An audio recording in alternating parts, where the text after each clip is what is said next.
الله أكبر الله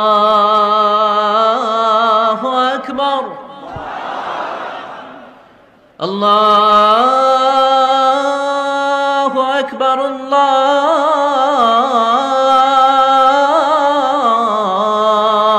أكبر। সম্মানিত সুধী, আল্লাহ তাআলার সন্তুষ্টিমূলক যে কোনো বিষয় এটা মনে মনে চিন্তা করা কিংবা মুখ দিয়ে বলা কিংবা কাজে বাস্তবায়ন করা, এটাই বেসিক্যালি যিকরুল্লাহ বা আল্লাহর স্মরণ। আমি আবার বলছি, আল্লাহ তাআলার সন্তুষ্টিমূলক যে কোনো কিছু মনে মনে চিন্তা করা কিংবা মুখে প্রকাশ করা অথবা কাজে বাস্তবায়ন করা, এটাই হচ্ছে যিকরুল্লাহ বা আল্লাহর স্মরণ, রিমেম্বারেন্স অফ আল্লাহ। বিশেষ করে আল্লাহ তাআলার পবিত্র নামগুলো স্মরণ করা। আমরা জানি যে আমাদের দেহকে সতেজ রাখার জন্য, প্রাণবন্ত রাখার জন্য খাবারের প্রয়োজন হয়। ঠিক তেমনিভাবে আমাদের আত্মা বা আমাদের হৃদয়কে সতেজ রাখার জন্য খাবারের প্রয়োজন হয়, আর সেই খাবারটা হচ্ছে যিকরুল্লাহ, আল্লাহর স্মরণ, রিমেম্বারেন্স অফ আল্লাহ সুবহানাহু ওয়া তাআলা। এবং রাসূল সাল্লাল্লাহু আলাইহি ওয়াসাল্লাম বলেছেন যে আমাদের দেহের সবচাইতে দামি অঙ্গ হচ্ছে আমাদের এই কলব বা আমাদের হৃদয়। বিষ্ণু সাল্লাল্লাহু আলাইহি ওয়াসাল্লাম বলেন, ইন্না ফিল জাসাদি মুদগাহ ইযা সালুহাত সালাহাল জাসাদু কুল্লু ওয়া ইযা ফাসাদাত ফাসাদাল জাসাদু কুল্লু আলা ওয়া হিয়াল কলব। নিশ্চয়ই তোমাদের দেহে একটি গোশতের টুকরো আছে, এই গোশতের টুকরোটা যদি ভালো হয় পুরো দেহটা ভালো হয়, আর এটা যদি নষ্ট হয়ে যায় পুরো দেহটা নষ্ট হয়ে যায়, আর সেটা হচ্ছে কলব বা অন্তর বা হৃদয়। তো আমাদের হৃদয়ের প্রশান্তির জন্য, আমাদের হৃদয়টাকে পরিচ্ছন্ন রাখবার জন্য, আমাদের আত্মা বা কলবকে সজীব তরতাজা প্রাণবন্ত রাখার জন্য আল্লাহ তাআলা সবসময় আমাদেরকে তার পবিত্র নামগুলোকে স্মরণ করতে বলেছেন, তার জিকির করতে বলেছেন।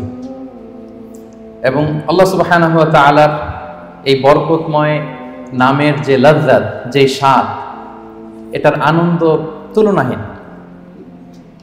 পৃথিবীর কোনো কিছুর সাথে তুলনা হয় না। এবং যারা আল্লাহর নাম জপে, আল্লাহকে ডেকে এর তৃপ্তি পেয়েছেন, কেবলমাত্র তারাই এটা উপলব্ধি করতে পারেন, তারাই এটা ভেতর থেকে, অন্তর থেকে রিয়েলাইজ করতে পারেন। এবং আল্লাহ তাআলার নৈকট্য হাসিলের অন্যতম একটি মাধ্যম হচ্ছে এই যিকরুল্লাহ বা আল্লাহ তাআলার স্মরণ। এবং বেশি বেশি আল্লাহ তাআলাকে স্মরণ করার মধ্য দিয়ে আল্লাহ তাআলার সাথে আমাদের একটা গভীর অ্যাটাচমেন্ট তৈরি হয়, একটা সুসম্পর্ক তৈরি হয়। এজন্য আপনারা দেখবেন কোরআনের পরতে পরতে বিভিন্ন জায়গায় আল্লাহ সুবহানাহু ওয়া তাআলা তার জিকিরের কথা বলেছেন, তাকে স্মরণ করতে বলেছেন। যে আয়াতটি দিয়ে আমি শুরু করেছি, সূরা আহজাবের 41 এবং 42 নম্বর আয়াত, আল্লাহ তাআলা ইরশাদ করছেন, ইয়া আইয়ুহাল্লাযীনা আমানু যকুরুল্লাহা যিকরান কাসীরা ওয়া সাব্বিহুহু বুকরাতান ওয়া আসীলা। অর্থাৎ ওহে বিশ্বাসীরা, তোমরা বেশি বেশি আল্লাহর জিকির করো বা আল্লাহ তাআলাকে স্মরণ করো, আর সকাল সন্ধ্যা তার পবিত্রতা বা তার মহিমা ঘোষণা করো। বিভিন্ন আয়াতে একই কথা আল্লাহ তাআলা রিপিট করেছেন যে আমাকে বেশি বেশি স্মরণ করো, বেশি বেশি আমার জিকির করো, এবং সকাল সন্ধ্যা আমার পবিত্রতা এবং মহিমা তোমরা ঘোষণা করো। এবং বিষ্ণু ঈসা ইসলামও বিভিন্ন হাদিসে তিনি বলেছেন যে আলাইকুম বিযিকরিল্লাহ, তোমাদের উচিত বেশি বেশি আল্লাহ তাআলাকে স্মরণ করা। এক লোক রাসূল সাল্লাল্লাহু আলাইহি ওয়াসাল্লামকে বলল, ইয়া রাসূলুল্লাহ, ইন্না শারাইআল ইসলামি ক্বাদ কাসুরাত আলাইয়া, ইসলামের বিধান তো অনেক, তো এত বিধানের মধ্যে থেকে আমি কোনটা পালন করব? বা আখবিরনি বিশাইইন আতাশাব্বাসু বিহি, আপনি একটা আমাকে বলে দেন যেটা আমি আঁকড়ে ধরে থাকব, সবসময় করবো এটা, এরকম একটা বলেন। তখন রাসূল সাল্লাল্লাহু আলাইহি ওয়াসাল্লাম বললেন যে লা ইয়াযহালু লিসানুকা রাতাবান মিন যিকরিল্লাহ, তুমি যদি একটা সাজেশন চাও তাহলে আমি বলবো যে তোমার জিহ্বাটা যেন সবসময় আল্লাহর জিকিরে সিক্ত থাকে। সবসময় তোমার জিহ্বাকে, তোমার লিসানকে, তোমার জবানকে আল্লাহর জিকির দিয়ে তুমি সিক্ত রাখো। Always keep your tongue moist with the remembrance of Allah subhanahu wa ta'ala, আল্লাহর জিকিরে, আল্লাহর স্মরণে তোমার জিহ্বাটাকে সিক্ত রাখো। তো তার মানে কোরআনের এই আয়াত এবং রাসূল সাল্লাল্লাহু আলাইহি ওয়াসাল্লামের মুখ নিঃসৃত এই হাদিস থেকে আমরা বুঝতে পারলাম যে আমাদের সবসময় আল্লাহ তাআলাকে খুব বেশি বেশি স্মরণ করা উচিত। এবং এই যে শব্দটা যিকরুল্লাহ বা আল্লাহর স্মরণ, এই জিকির শব্দটা কোরআনে বিভিন্ন অর্থে এসেছে। কখনো কখনো এটা সালাত অর্থে এসেছে, যেমন আল্লাহ তাআলা বলছেন, ইযা নুদিয়া লিস-সালাতি মিন ইয়াউমিল জুমআতি ফাসআউ ইলা যিকরিল্লাহ, জুমার আজান যখন হয় তখন তোমরা আল্লাহর জিকিরের দিকে ধাবিত হও। তো এখানে জিকির দ্বারা উদ্দেশ্য হচ্ছে জুমার সালাতের দিকে ধাবিত হও।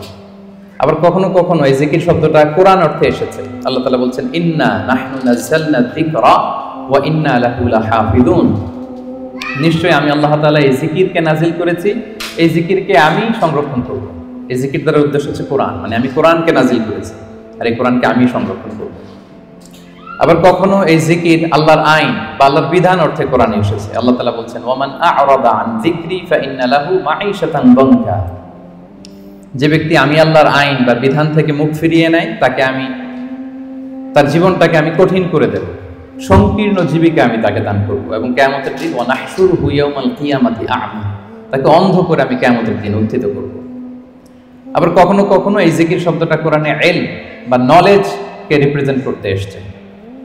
যেমন আল্লাহ তাআলা ইরশাদ করছেন, ফাসআলু আহলা যিকরি ইন কুনতুম লা তা'লামুন।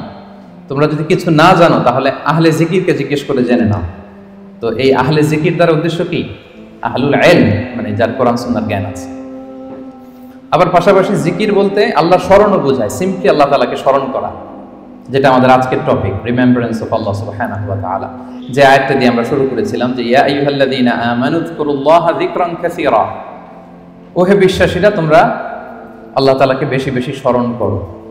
তাহলে সাধারণত স্মরণ করার অর্থ কোরআনে পাওয়া যায়। সম্মানিত সুধী, মূলত আমরা যে ইবাদতগুলো অফার করি, সকল ইবাদতের মূল উদ্দেশ্য হচ্ছে আল্লাহ তাআলার স্মরণ। আপনারা যদি একটু খেয়াল করে দেখেন, আমরা যত ইবাদত করি, যে সমস্ত ইবাদতগুলো ফার্জ করা হয়েছে, আসলে এর মূল উদ্দেশ্য কি? আল্লাহ তাআলাকে স্মরণ করা। আমরা যে সালাত করি, আসলে উদ্দেশ্য কি? আল্লাহর স্মরণ। আল্লাহ এটা বলেছেন, ওয়া আকিমিস সালাতা লিযিকরি ইন্নানি আনাল্লাহু লা ইলাহা ইল্লা আনা ফা'বুদনি ওয়া আকিমিস সালাতা লিযিকরি। মুসা আলাইহিস সালামকে আল্লাহ বললেন, আমি হচ্ছি আল্লাহ, আমি ছাড়া কোনো ইলাহ নেই, আর আমার স্মরণে সালাত কায়েম করো। তাহলে সালাতটা আমরা কায়েম করছি কার স্মরণে? বলুন সবাই, কার স্মরণে? আল্লাহর স্মরণে কায়েম করছি। আবার অনুরূপভাবে আমরা যে হজ আদায় করি, এই হজেরও মূল উদ্দেশ্য হচ্ছে আল্লাহ তাআলার স্মরণ। আল্লাহ তাআলা বলছেন, ফাইদা কাদাইতুম মানাসিকাকুম ফাযকুরুল্লাহা কাযিকরিকুম আবাআকুম আও আশাদ্দা যিকরা। তোমাদের হজের কার্যক্রম যখন শেষ হয়ে যায়, তখন আল্লাহ তাআলাকে ওইভাবে স্মরণ করো যেমনি জাহিলি যুগে তোমরা তোমাদের পূর্বপুরুষদের স্মরণ করতে, বা তার চেয়ে বেশি স্মরণ করো।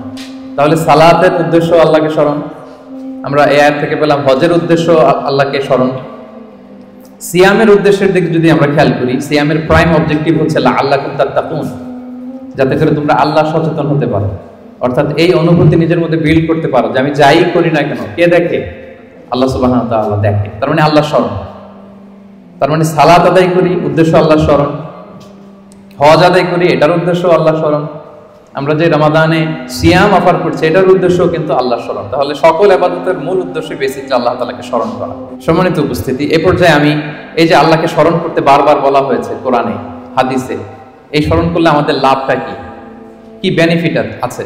দ্য বেনিফিটস অফ যিকরুল্লাহ, আল্লাহ তাআলাকে বেশি বেশি স্মরণ করার কিছু বেনিফিটস আমি শেয়ার করতে চাই। আমি 10টি বেনিফিট শেয়ার করব খুব সংক্ষেপে। বেশি বেশি আল্লাহ তাআলাকে স্মরণ করা বা আল্লাহর জিকির করার যে বেনিফিটগুলো আছে, তার প্রথমটা হচ্ছে এর মধ্য দিয়ে আল্লাহ তাআলার সাথে আমাদের একটা স্পেশাল অ্যাটাচমেন্ট গড়ে ওঠে, একটা সুগভীর সম্পর্ক গড়ে ওঠে। এবং আপনি যে আপনার যে কোনো পরিস্থিতিতে আল্লাহর উপর তাওয়াক্কুল করেন, এটা প্রমাণিত হয়। You put you trust on Allah, you rely upon Allah. আপনার যে কোনো সিচুয়েশনে আপনি আল্লাহকে স্মরণ করেন, তার মানে কি? আপনার তাওয়াক্কুল বা বিশ্বাস, আস্থার জায়গাটা কার উপরে? আল্লাহর উপরে। এটা প্রমাণিত হয়। এবং এর মধ্য দিয়ে আপনার একটা সাবমিসিভনেস প্রমাণ হয়, যে আপনি সবকিছু আল্লাহ তাআলার উপর সুপর্দ করে দেন। এবং এর ভেতর দিয়ে আল্লাহর সাথে একটা গভীর অ্যাটাচমেন্ট, একটা সম্পর্ক আমাদের গড়ে ওঠে। এটা হচ্ছে 1 নম্বর বেনিফিট, যিকরুল্লাহ। 2 নম্বর বেনিফিট হচ্ছে যারা বেশি বেশি আল্লাহকে স্মরণ করে, আল্লাহর জিকির করে, তাদের প্রতি আল্লাহ তাআলা আল্লাহর নেয়ামত আরো বাড়িয়ে দেন। আল্লাহর ব্লেসিংস, মার্সি, বাউন্টিজ, এগুলো আল্লাহ তাআলা আরো বাড়িয়ে দেন। কারণ বারবার আল্লাহকে স্মরণ করা মানে কি? এটা কাইন্ড অফ মানে আপনার গ্র্যাটিটিউড, আপনি আল্লাহর প্রতি কৃতজ্ঞতা প্রকাশ করছেন যে আল্লাহ তাআলা আপনাকে নেয়ামতে ধন্য করেছেন। বারবার আপনি তাকে স্মরণ রাখেন। বাংলা একটা কথা বলে, যার নুন খাও তার গুণ গাও। তো আল্লাহর নেয়ামতে আমরা বেঁচে আছি, তো সে আল্লাহকে বারবার স্মরণ করি, তার মানে এটা আল্লাহ তাআলার প্রতি একটা আমাদের কৃতজ্ঞতা বোধ, শুকরিয়া বোধ, তাই না? এবং আল্লাহ বলেছেন, লা ইন শাকারতুম লা আযীদান্নাকুম, যদি বেশি বেশি কৃতজ্ঞ হও, শুকরগুজার হও, শুকরিয়া আদায় করো, আমি নেয়ামত আরো বাড়িয়ে দেব। তাহলে 2 নাম্বার যেটা আমরা পেলাম, আল্লাহ তাআলার নেয়ামতের বাড়িধারা, এটা আমাদের উপর আরো বাড়তে থাকবে, কন্টিনিউ হতে থাকবে। 3 নাম্বার হচ্ছে, it protects you from the temptation of শয়তান এন্ড ইভিল আইস। শয়তানের টেম্পটেশন থেকে এই জিকরুল্লাহ আপনাকে রক্ষা করবে। আমরা হাদিসে পড়েছি যে শয়তান ইয়াজরি মাজরাদ দাম, শয়তানকে আল্লাহ এত পাওয়ার দিয়েছেন, রক্ত চলাচলের ওখানে শয়তান ঢুকেও আপনাকে প্রভোগ করতে পারে টেম্পটেশনটা। সহিহ বুখারীতে এসেছে একটা তা'লিক হাদিস, বিষ্ণুই বলেন আশ-শাইতানু জাসিমুন আলা কলবি ইবনে আদম, শয়তান বনি আদমের কলবে অন্তরে খামচি মেরে বসে থাকে। ফাইদা যাকারাল্লাহ খানাসা, যখন বনি আদম আল্লাহর জিকির করে, আল্লাহকে স্মরণ করে, খানাসা শয়তান দৌড়ে পালায়। ওয়া ইদা গাফালা ওয়াসওয়াসা, আর যখনই আবার সে অন্যমনস্ক হয়, গাফিল হয়, শয়তান আবার এসে তাকে ধোঁকা দিতে থাকে। তাহলে সবসময় যদি আল্লাহর স্মরণের মধ্যে আমরা থাকি, শয়তানের টেম্পটেশন থেকে আমরা মুক্ত থাকবো। এবং এটা কেমন যেন it works like a fortress, আপনি একটা দুর্গের ভেতরে ঢুকে ওই দুর্গকে তালাবদ্ধ করে দিয়েছেন, ইউ আর প্রোটেক্টেড। হ্যাঁ, একটা শিল্ডের পেছনে আপনি আছেন, শয়তানের টেম্পটেশন আপনাকে ছুঁতে পারবে না, শয়তানের হাতছানি আপনাকে ছুঁতে পারবে না, আপনি প্রোটেক্টেড। সবসময় যদি আল্লাহ তাআলার জিকিরে, আল্লাহর স্মরণে থাকা যায়, তাহলে স্পেশাল প্রোটেকশন আল্লাহ তাআলার পক্ষ থেকে আমরা পাই। এটা হচ্ছে 3 নম্বর বেনিফিট। 4 নম্বর বেনিফিট হচ্ছে এই যিকরুল্লাহ বা আল্লাহ তাআলার স্মরণগুলো আপনার মিজানের পাল্লায় সেদিন অনেক উঁচু পাহাড় হয়ে দাঁড়াবে, মিজানের পাল্লাকে ভারী করবে। এর সপক্ষে ভুরি ভুরি হাদিস আছে, এতগুলো এখানে উল্লেখ করা সম্ভব না, একটা শুধু বলি। বিষ্ণু সাল্লাল্লাহু আলাইহি ওয়াসাল্লাম বলেন ওয়া সুবহানাল্লাহি ওয়াল হামদুলিল্লাহি তামলাআনি মা বাইনাস সামাই ওয়াল আরদ।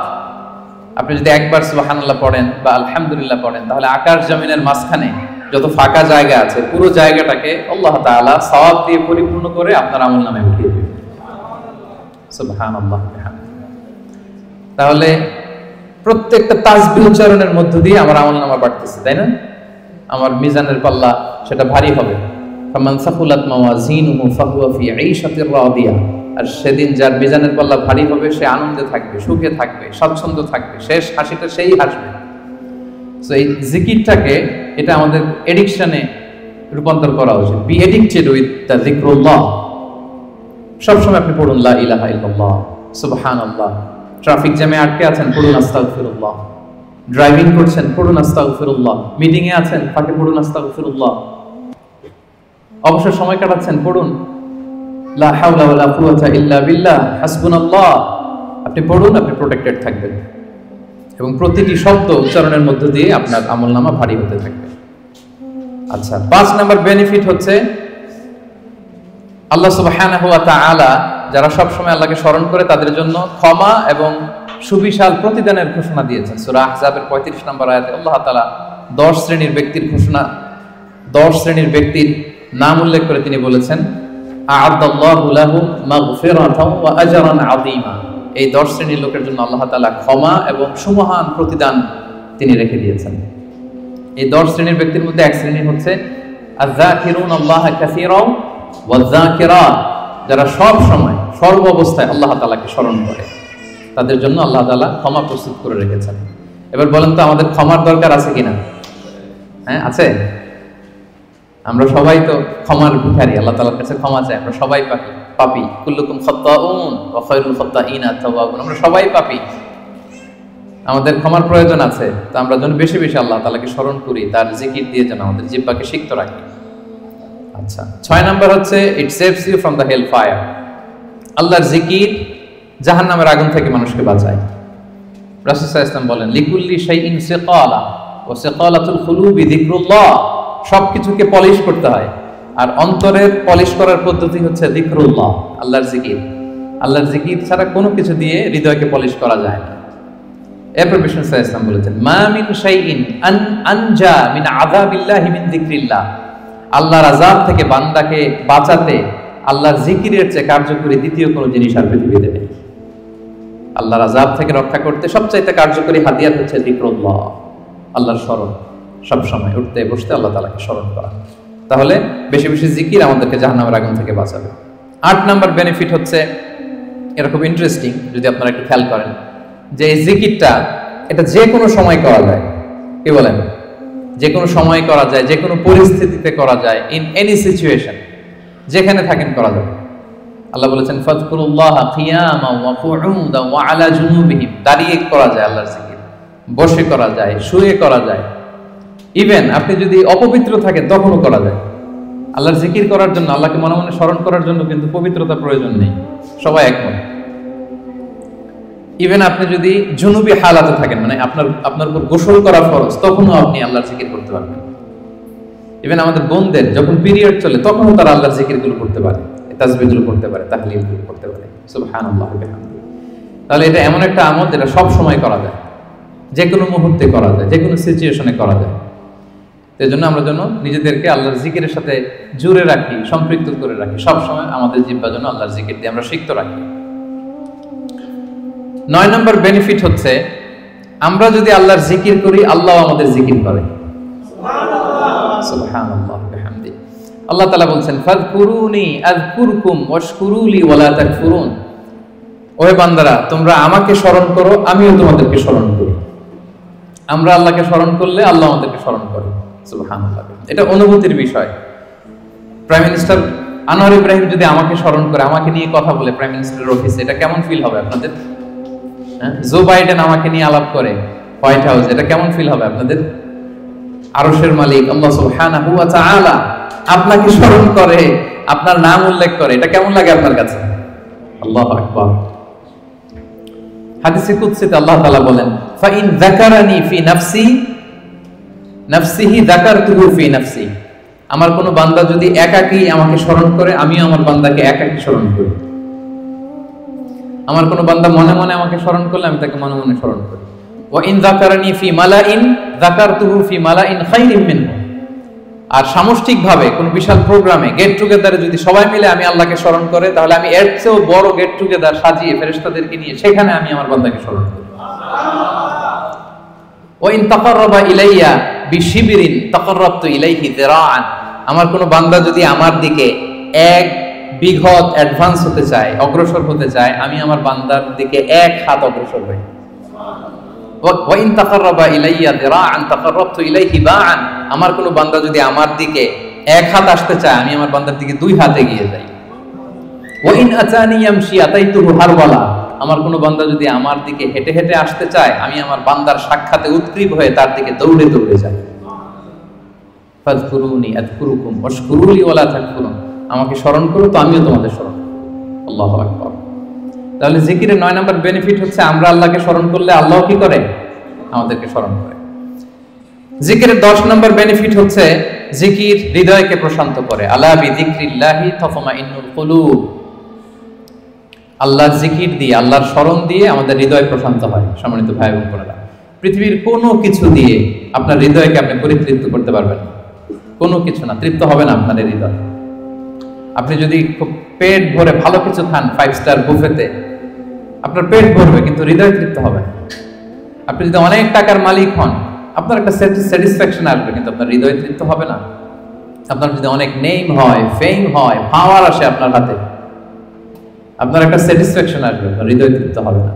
বিবাহিতরা তারা যদি ফিজিক্যাল ইন্টিমেসিতে যায় হালাল পন্থায়, তার ডিজায়ার ফুলফিল হয় কিন্তু তার কল্প তৃপ্ত হয় না, হৃদয় তৃপ্ত হয় না। হৃদয় তৃপ্ত হয় কেবলমাত্র শুধুমাত্র একমাত্র একটি নামের স্মরণে। নামটা কি? আল্লাহ। আলা বিযিকরিল্লাহি তাতমাইন্নুল কুলুব। জেনে রেখো, শুধুমাত্র কেবলমাত্র আল্লাহর নামের স্মরণেই আমাদের হৃদয় প্রশান্ত হয়। আল্লাহর জিকিরেই আপনি মনোদৈহিক প্রশান্তি লাভ করবেন। বিষ্ণু সাল্লাল্লাহু আলাইহি ওয়াসাল্লাম বলেছেন, মাসালুল্লাযী ইয়াযকুরু রাব্বাহু ওয়াল্লাযী লা ইয়াযকুরু মাসালুল হাইয়্যি ওয়াল মাইয়্যিত। যে ব্যক্তি আল্লাহকে স্মরণ করে আর করে না, তাদের পার্থক্য হচ্ছে জীবিত আর মৃতের মতো। যে আল্লাহকে স্মরণ করে তার হৃদয়টা জীবিত, আর যে ব্যক্তি আল্লাহকে স্মরণ করে না, অ্যাপারেন্টলি তাকে জীবিত মনে হলেও আল্লাহ বলে তার হৃদয়টা মৃত। ইবনু তাইমিয়া আলাইহি রাহমা উনি বলতেন, পানি ছাড়া যেমনি মাছ বাঁচতে পারে না, পানি থেকে মাছ উঠিয়ে ফেললে মাছের যেরকম অবস্থা, কোন বান্দা যখন গাফেল হয়ে আল্লাহর জিকির থেকে দূরে সরে যায়, তার হৃদয়ের ঠিক ওই অবস্থা হয়ে যায়। এটা মৃত অন্তরে রূপান্তরিত হয়। সম্মানিত ভাই বোনেরা, তাহলে আল্লাহর স্মরণের সর্বশেষ 10 নম্বর বেনিফিট আমরা যেটা পেলাম সেটা হচ্ছে, আলা বিযিকরিল্লাহি তাতমাইন্নুল কুলুব। আল্লাহর জিকিরে আমাদের হৃদয় প্রশান্ত হয়।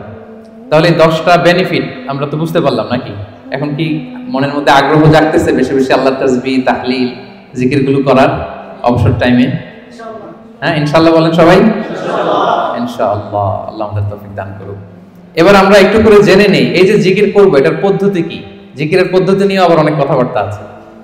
কোন পদ্ধতিতে এই জিকিরটা আমরা করব? শুরুতেই তো আমরা এতটুকু বলেছি যে আল্লাযীনা ইয়াযকুরুনাল্লাহা কিয়ামান ওয়া কুউদান ওয়া আলা জুনুবিহিম, যে দাঁড়িয়েও জিকির করা যায়, বসেও করা যায়, শুয়েও করা যায়। আল্লাহ তাআলা একটা আয়াতে বলেছেন ফাযকুরুল্লাহা কামা আল্লামাকুম মা লাম তাকুনু তা'লামুন, তোমরা আল্লাহকে ওইভাবে স্মরণ করো, আল্লাহর জিকির করো যেভাবে আল্লাহ তোমাদের শিখিয়েছেন। তাহলে জিকির কিভাবে করতে হবে এটাও কিন্তু আল্লাহ তাআলা আমাদেরকে শিখিয়েছেন, ইনস্ট্রাক্ট করেছেন, গাইড করেছেন। আমি শোনাবো আপনাদের। আল্লাহ যেভাবে শিখিয়েছেন ফাযকুরুল্লাহা কামা আল্লামাকুম, আল্লাহ যেভাবে শিখিয়েছেন ওইভাবে করো জিকির। কিভাবে শিখিয়েছেন আল্লাহ? সূরাতুল আ'রাফের 205 নম্বর আয়াতে আল্লাহ তাআলা খুব এক্সপ্লিসিটলি তিনি জানিয়েছেন কিভাবে আল্লাহর জিকির করতে হবে। আল্লাহ তাআলা বলছেন ওয়াযকুর রাব্বাকা ফি নাফসিকা তাদাররুআন ওয়া খীফাতান ওয়া দুনাল জাহরি বিল কওলি বিল গুদুবি ওয়াল আসাল ওয়া লা তাকুন মিনাল গাফিলিন। সম্মানিত সুধী, খেয়াল করে শুনুন কিভাবে আল্লাহর জিকির করতে হবে। দেখেন আল্লাহ তাআলা কয়েকটা নির্দেশনা আমাদেরকে দিয়েছেন। নাম্বার 1, ওয়াযকুর রাব্বাকা, তোমার রবের জিকির করো। তার মানে জিকিরের মধ্যে কার নাম থাকতে হবে? কোন জিকিরে যদি আল্লাহর নাম না থাকে ওটা আল্লাহর জিকির হবে? বলেন। আপনি বাংলাদেশে অনেক জিকির দেখবেন যে এমন কিম্ভূত কিমাকার অদ্ভুত আওয়াজে জিকির করে যেখানে আল্লাহ তাআলার পবিত্র নাম খুঁজে পাওয়া যায়। এরকম জিকির আছে না? এটা কি কোরআন অনুযায়ী জিকির হলো? আল্লাহর নাম থাকতে হবে, 1 নম্বর শর্ত। এরপর আল্লাহ বললেন ফি নাফসিকা, জিকির করতে হবে মনে মনে। এভাবে মনে মনে জিকির করতে হবে, মনে মনে আল্লাহ তাআলাকে স্মরণ করা। এটা রেকমেন্ডেড, এটা বেশি ভালো। যদি আপনি আওয়াজ করে করতে পারবেন এটা জায়েজ আছে। 2 নম্বরে হচ্ছে তাদাররুআন, সবিনয়। আপনার একটা বিনীত ভাব থাকতে হবে জিকিরের মধ্যে।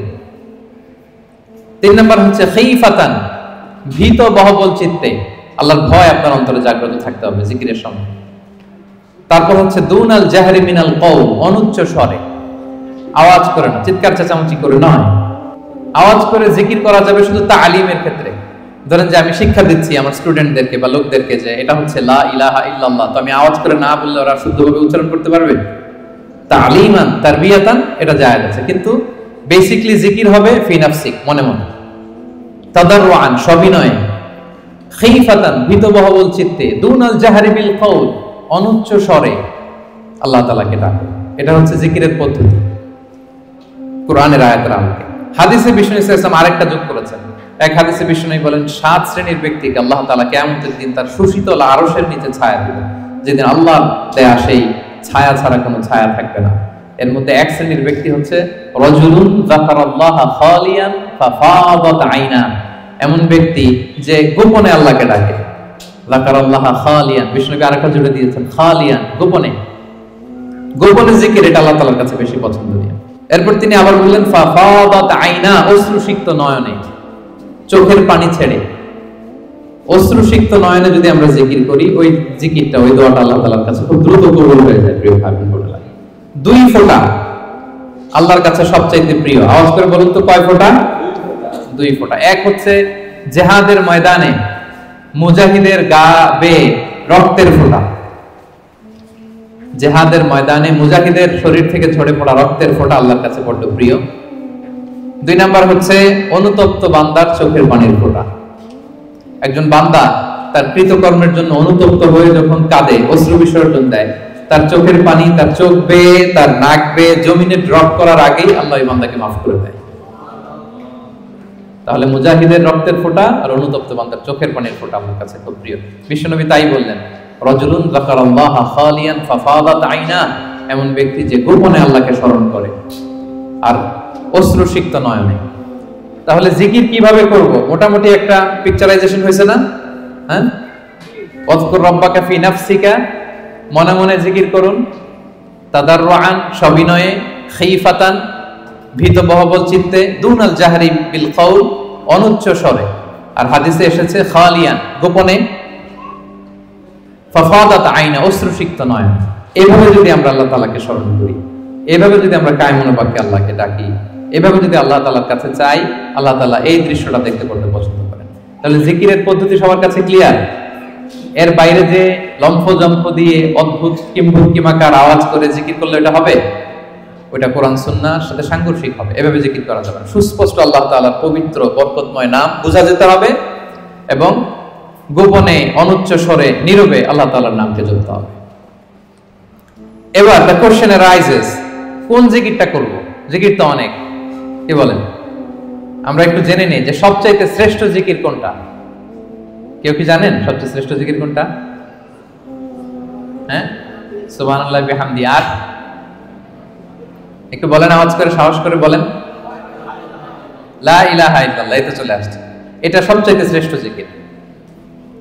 সহিহ মুসলিমের বর্ণনা, বিষ্ণু সাল্লাল্লাহু আলাইহি ওয়াসাল্লাম বলেন, আফদালু যিকরি লা ইলাহা ইল্লাল্লাহ। সবচাইতে শ্রেষ্ঠ জিকির হচ্ছে লা ইলাহা ইল্লাল্লাহ। আপনার কাছে মনে হয় এটা তো সিম্পল, এটা তো সবাই জানে, এটা তো সবাই পড়ে না। আল্লাহ তাআলার কাছে এটা অনেক দামি, সবচাইতে শ্রেষ্ঠ জিকির। এটা একটা বিপ্লবী বাণী, এটা একটা সুমহান বাণী। এটাকে বলা হয় কালিমাতুত তাওহীদ, একত্ববাদের ঘোষণা আছে। লা ইলাহা ইল্লাল্লাহ, আল্লাহ ছাড়া কোনো ইলাহ নেই, কোনো উপাস্য নেই, কোনো বিধানদাতা নেই, কোনো আইনদাতা নেই। এটা সুমহান বাণী, এটা যাচ্ছে তাই ছোটখাটো কোনো বাণী নয়। লা ইলাহা ইল্লাল্লাহ আফদালু যিকরি লা ইলাহা ইল্লাল্লাহ। অবসর পেলেই, সময় পেলেই পড়বেন লা ইলাহা ইল্লাল্লাহ, লা ইলাহা ইল্লাল্লাহ, লা ইলাহা ইল্লাল্লাহ। এটা কালিমাতুত তাওহীদ, আল্লাহ তাআলার সুমহান বাণী। এটা যে আমাদের কাছে খুব স্বাভাবিক জিকির মনে হয়, এটা এই ব্যাপারটা আবার অস্বাভাবিক না, এটাও স্বাভাবিক। কারণ মুসা আলাইহিস সালামের কাছে এমন মনে হয়েছিল। মুসা আলাইহিস সালাম সরাসরি আল্লাহর সাথে কথা বলতেন।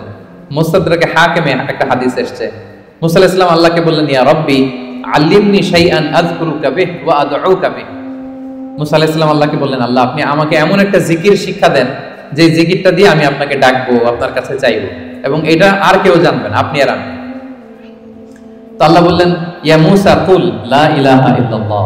হে মুসা তুমি পড়ো লা ইলাহা ইল্লাল্লাহ। মুসা আলাইহিস সালাম বললেন, ইয়া রাব্বি কুল্লু ইবাদিকা ইয়াকুলু হাদা। হে আল্লাহ আপনার সব বান্দাই তো এটাই পড়ে, লা ইলাহা ইল্লাল্লাহ তো সবাই জপে, সবাই পড়ে। আমি তো স্পেশাল কিছু চেয়েছিলাম, ইন্নামা উরিদু শাইআন তাখুসুনি বি। আমি এমন কিছু চেয়েছি যেটা স্পেশাল, এটা এই নামে আমি ডাকবো আর আপনি জানবেন, আর কেউ জানবে না। স্পেশাল একটা জিকির আমাকে শিক্ষা দেন। তখন আল্লাহ তাআলা বললেন, ইয়া মুসা লাউ তাদাউ লা ইলাহা ইল্লাল্লাহ ফি কাফা। মুসা তুমি যদি লা ইলাহা ইল্লাল্লাহকে মিজানের এক পাল্লায় রাখো, ওয়া তাদাউস সামাওয়াতুস সাবউ ওয়াল আরাদিন ফি কাফা, আর সাত আকাশ আর সাত জমিন যদি আরেক পাল্লায় রাখো, লা রাজাহাত কাফাতু লা ইলাহা ইল্লাল্লাহ। মুসা মুহূর্তেই লা ইলাহার পাল্লাটা ভারী হয়ে যাবে। সুবহানাল্লাহ। এটা যেন তেন কোনো কালিমা নয়, এটা বিপ্লবী বাণী, এটা সুমহান বাণী। এখানে ওয়াননেস অফ গড, আমি যে এক, একক, অদ্বিতীয়, অতুলনীয়, ইউনিক, এটার ঘোষণা দেওয়া হয় লা ইলাহা ইল্লাল্লাহ। আল্লাহ ছাড়া কোনো ইলাহ নেই, আল্লাহ ছাড়া কোনো উপাস্য নেই। এটা সাধারণ কোনো বাণী নয়। তাহলে মুসা আলাইহিস সালামের মনেও প্রশ্ন জেগেছিল এটা, যে আল্লাহ স্পেশাল দোয়া শিখান। আল্লাহ বললেন লা ইলাহা ইল্লাল্লাহ, উনি বললেন সবাই তো এটা পড়ে। তখন আল্লাহ বললেন এটা এত দামি, মিজানের এক পাল্লায় লা ইলাহা রাখলে আরেক পাল্লায় সাত আকাশ সাত জমিন রাখলে লা ইলাহার পাল্লা ভারী হয়ে যাবে। তাহলে আমরা লা ইলাহা ইল্লাল্লাহ এটার জিকির বেশি বেশি করব, কি বলেন? আসুন আমরা কয়েকবার পড়ি লা ইলাহা ইল্লাল্লাহ, লা ইলাহা ইল্লাল্লাহ, লা ইলাহা ইল্লাল্লাহ। আরেকটা হাদিসে এসেছে, রাসূল সাল্লাল্লাহু আলাইহি ওয়াসাল্লাম বলেন, আহাব্বুল কালামি ইলাল্লাহি আরবা। আল্লাহর কাছে সবচেয়ে প্রিয় কথা চারটি। বলুন তো কয়টি? চারটি। আল্লাহর কাছে সবচেয়ে প্রিয় কথা চারটি। এক হচ্ছে সুবহানাল্লাহ, দুই হচ্ছে আলহামদুলিল্লাহ, তিন হচ্ছে লা ইলাহা ইল্লাল্লাহ, চার হচ্ছে আল্লাহু আকবার। সুবহানাল্লাহ, আলহামদুলিল্লাহ, লা ইলাহা ইল্লাল্লাহ, আল্লাহু আকবার। এই চারটা কথা আল্লাহর কাছে সবচাইতে প্রিয়। কোনো সিকোয়েন্স রাখা লাগবে না, যেভাবে মন চায়। রাসূল সাল্লাল্লাহু আলাইহি ওয়াসাল্লাম বলেন, লা ইয়াদুরুকা বিআইয়িহিন্না বাদাতা। যেটা দিয়ে তুমি আগে শুরু করবে অসুবিধা নেই। আগে পড়তে পারেন লা ইলাহা ইল্লাল্লাহ, আগে পড়ুন সুবহানাল্লাহ, আগে পড়ুন আল্লাহু আকবার, আগে পড়ুন আলহামদুলিল্লাহ, কোনো সমস্যা নেই। তাহলে আল্লাহর কাছে সবচাইতে প্রিয় কথা কয়টি? চারটি। এটা আমরা জেনে গেলাম, সুবহানাল্লাহ, আলহামদুলিল্লাহ, লা ইলাহা ইল্লাল্লাহ, আল্লাহু আকবার। আচ্ছা, সহিহ বুখারীর সর্বশেষ হাদিসটা শোনাই। বিষ্ণু সাল্লাল্লাহু আলাইহি ওয়াসাল্লাম বলেন, কালিমাতান হাবিবাতানি ইলার রহমান। দুটি বাক্য আছে দয়াময় আল্লাহর কাছে খুব প্রিয়, এই বাক্য দুটো, কিন্তু খাফিফাতানি আলাল লিসান, জিহ্বায় উচ্চারণে এটা বেশ হালকা পাতলা। সাকিলাতানি ফিল মিজান, কিন্তু মিজানের পাল্লায় উঠালে এটা অনেক ওজন হবে।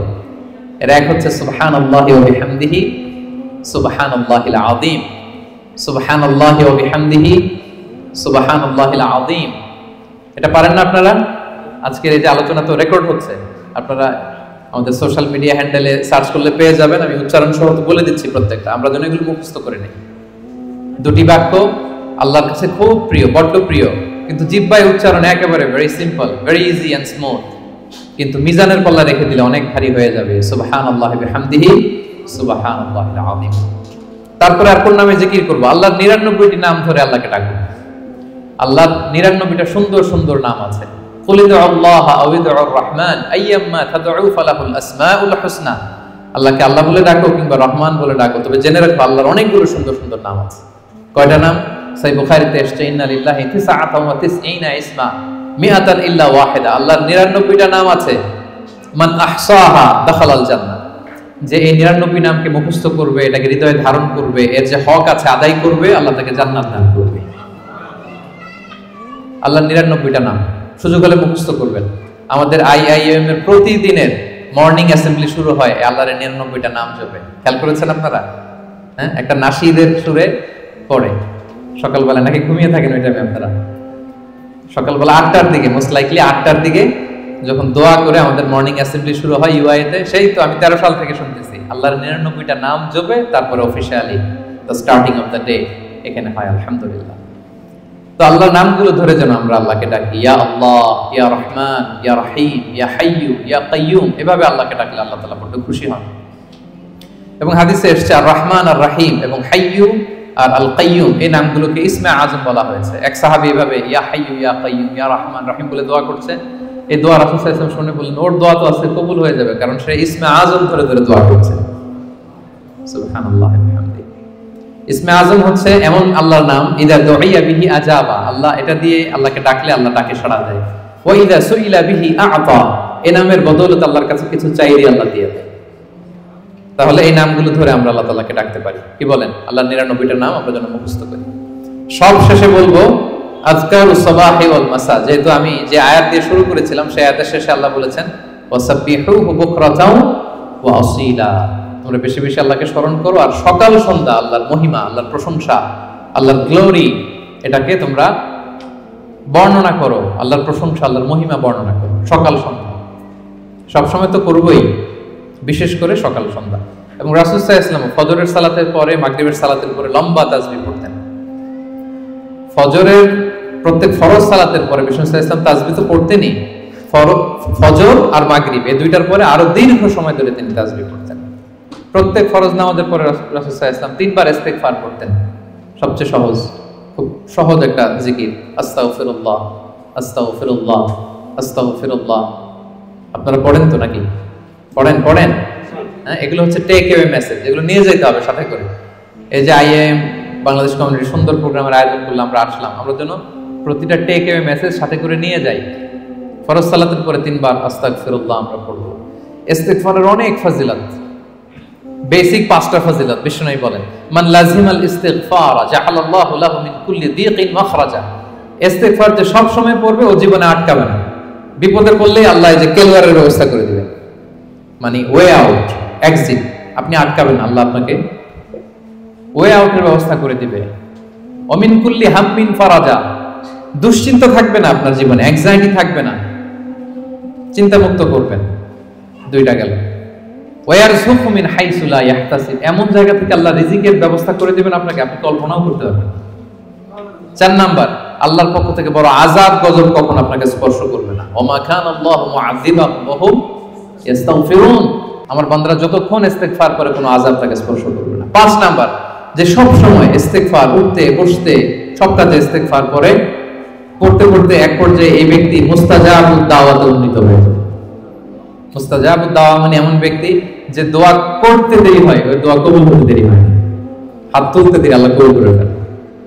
তা আমরা কি মুস্তাজাবুদ দাওয়া হতে চাই? সবাই হতে চাই?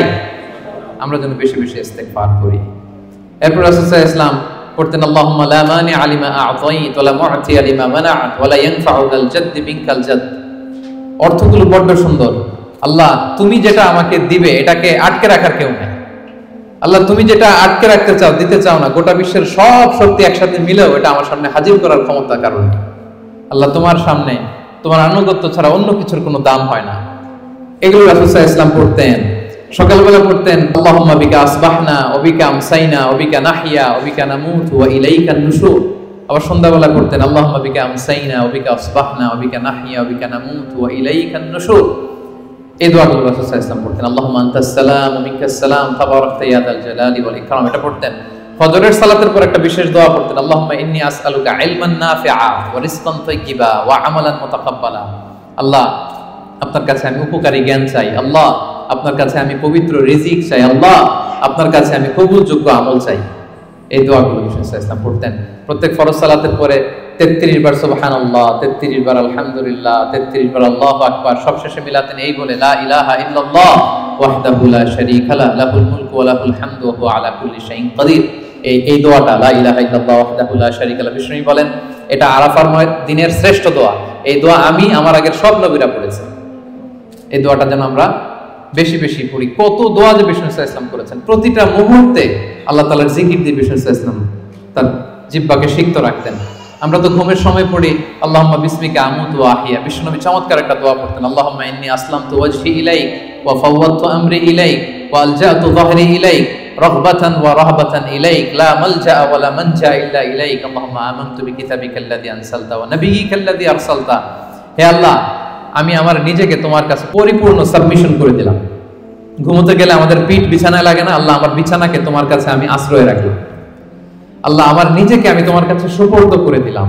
কি সাবমিসিভনেস, কত চমৎকার ভাবে নিজেকে আল্লাহ তাআলার কাছে সঁপে দিতেন। আমরা পানি খাই, পানি খাওয়ার পরে বিষ্ণুনবী এত চমৎকার একটা দোয়া পড়তেন। তিনি পড়তেন আলহামদুলিল্লাহিল্লাযী জাআলা হাযাল মাআ আযবান ফুরাতান বিরাহমাতিহি ওয়া লাম ইয়াজআলহু মিলহান উজাজান লিযুনুবিনা। প্রশংসা সে আল্লাহ, যে আল্লাহ দয়া করে এই পানিটাকে সুইট ওয়াটার মানে সুমিষ্ট পানি বানিয়েছেন। আমরা যে পাপী, আমাদের পাপের কারণে এই পানিটাকে তিনি লবণাক্ত বানিয়ে দেন। চিন্তা করেন তো, এই যে মিনারেল ওয়াটারের বোতল খুলে তো ঘট ঘট করে ইফতারি করে ফেলি, পানি যদি মিষ্টি না হয়, লোনা পানি হতো, লবণাক্ত হতো, কি হতো আমাদের? আমরা কি কল্পনা করি? এই দোয়াগুলো বিষ্ণু সাল্লাল্লাহু আলাইহি ওয়াসাল্লাম সবসময় পড়তেন। সফরের সময় লম্বা দোয়া পড়তেন। অনেক দোয়ার লিস্ট আমি নিয়ে এসেছিলাম, এগুলো আপনারা অনলাইনে সার্চ করলেও পাবেন। আমাদের পুরো দিনটাকে, আমাদের পুরো রাতের সময়গুলোকে আমরা আল্লাহর জিকিরে কিন্তু এভাবে সাজাতে পারি। বিষ্ণু সাল্লাল্লাহু আলাইহি ওয়াসাল্লামের নির্দেশনা অনুযায়ী যেন আমরা আমাদের জিহ্বাটাকে আল্লাহর এই চমৎকার নামের জিকির দিয়ে যেন সিক্ত রাখি। আমরা যেন বেশি বেশি আল্লাহ তাআলার নাম জপে নিজেদেরকে শয়তানের প্রভোকেশন, টেম্পটেশন থেকে যেন আমরা প্রোটেক্টেড রাখি। আমরা যেন আমাদের সাথে আল্লাহর সম্পর্ককে আরো মজবুত করি। তাহলে আমরা যে টপিকটা দিয়েছিলাম, let's nourish our hearts with the remembrance of Allah, এই রমাদানে আমরা যেন বেশি বেশি আল্লাহ তাআলাকে স্মরণ করে আমাদের হৃদয়টাকে উজ্জীবিত রাখতে পারি, আমাদের হৃদয়টাকে যেন সজীব রাখতে পারি, যেন সিক্ত রাখতে পারি। আল্লাহ তাআলা আমাদের সবাইকে এই সংক্ষিপ্ত কথাগুলো বোঝার ও আমল করার তৌফিক দান করুন। হাযা মা ইনদি ওয়াল ইলমু ইনদাল্লাহি আলাইহি তাওয়াক্কালতু ওয়া ইলাইহি উনীব। ওয়াসসালামু আলাইকুম ওয়া রাহমাতুল্লাহি তাআলা ওয়া বারাকাতুহু।